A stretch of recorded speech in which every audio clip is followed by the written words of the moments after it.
Fantastic. Yes. That was great. Wonderful. Well, as we're looking at the Christmas story, I love how much like a movie it is, or like a really good drama, right? So it starts with the scene where we're introduced to the character of Mary, and everything, it seems pretty ho-hum. She's your average teenage girl in Palestine, doing whatever teenage girls in Palestine do, and then all of a sudden the action starts, right? The angel comes, and she gets that message that Kalisha talked about. And then there's a cutscene, right? The camera pans. Right. And then it's over to Joseph and Mary together, and they get to the commandment to embrace the journey, to embrace the move, and to go. Yeah. And then we see another scene that seems seemingly unrelated with these shepherds in a field. And yet they get to be a part of the action too.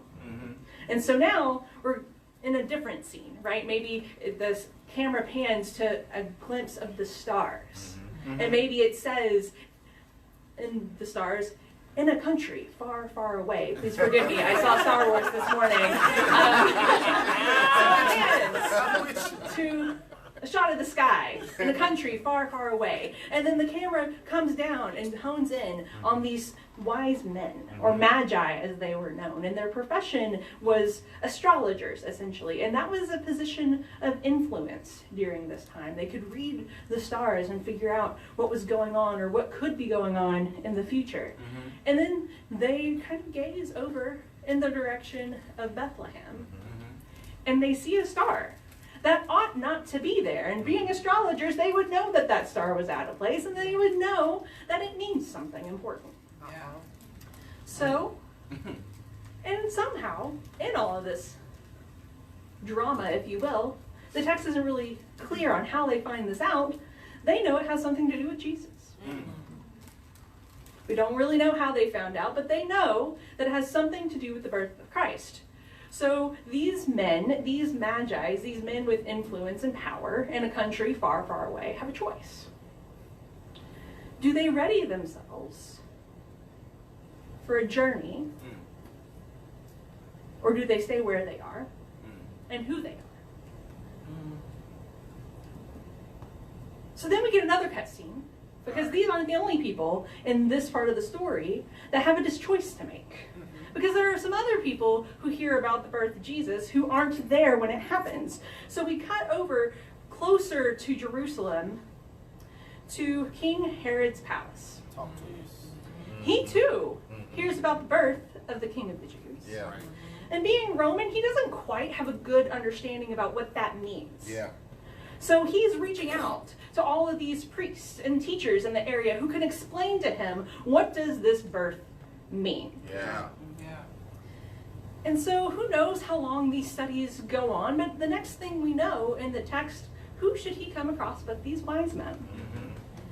And based on some other, some scholars' research, we know that it took them about 2 years to make that journey. Wow. So 2 years of journeying towards a place that they don't really know where they're going, but they embrace the journey anyway. Yeah. 2 years of King Herod reaching out like, okay, well, what does this mean for me? Yeah. What does this mean for my authority? Who can tell me what this birth of the King of the Jews means for me? As he runs into these magi, and they mention that they're on their way to pay homage to this King of the Jews. And Herod says, well, once you find out exactly where he is, you come back and you tell me, because I want to go and pay homage too. Yeah. But these guys, they weren't called wise men for nothing. But regardless, he had a choice. Did he stay where he was, who he was, or did he ready himself for a long, internal, humbling journey? So now the camera pans to a split scene, right? So we've got on one side, the wise men are standing together gazing at the star. On the other side, we've got Herod with a furrowed brow looking over his dominion, and each of them are wondering what to do, what choice they're going to make. And so the wise men go to see Mary and Joseph. Right? Maybe Mary is in the kitchen preparing a meal for her family, and Joseph's working on the next carpentry job, and Jesus might be teeter-tottering around the way that little 2-year-olds do. Yeah. Kind of clumsily, but excited to get around the world. And these strangers come up, give this little 2-year-old gifts, and leave. You can imagine how bizarre that is. But they saw the goodness and the remarkableness of that child and decided to go home another way. They decided not to go by King Herod's palace and tell him where Jesus was. Yeah. So when we look at this narrative, it looks like we have 2 choices when we hear about Christ's goodness. First, we can humble ourselves and learn from Christ's love, like the wise men did. Yeah. Or we can stifle Christ's goodness for our own gain. The wise men chose the former. They allowed themselves to go on a physical, and I imagine at times emotional, exhausting journey to pay homage to a child, even though they were smart, powerful men, and by cultural standards had no business humbling themselves before a kid.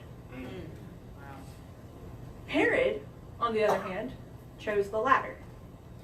This is not a part of the story that you hear a lot because it doesn't make us feel terribly good around the holidays, but if you continue reading through Matthew 2, you'll find that Herod finally succumbs to his insecurities about this child who he feels is threatening his empire because someone else dared call him king.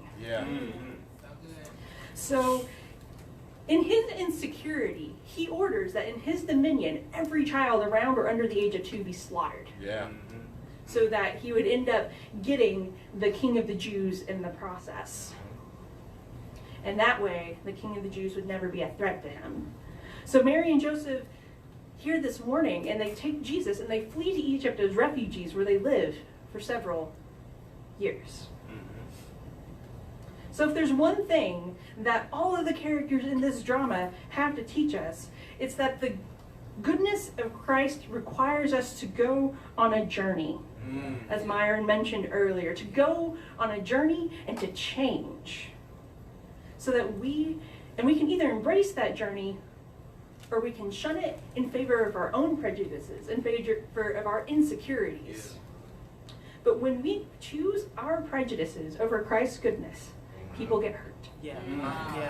When we choose our prejudices over Christ's love, we hurt people.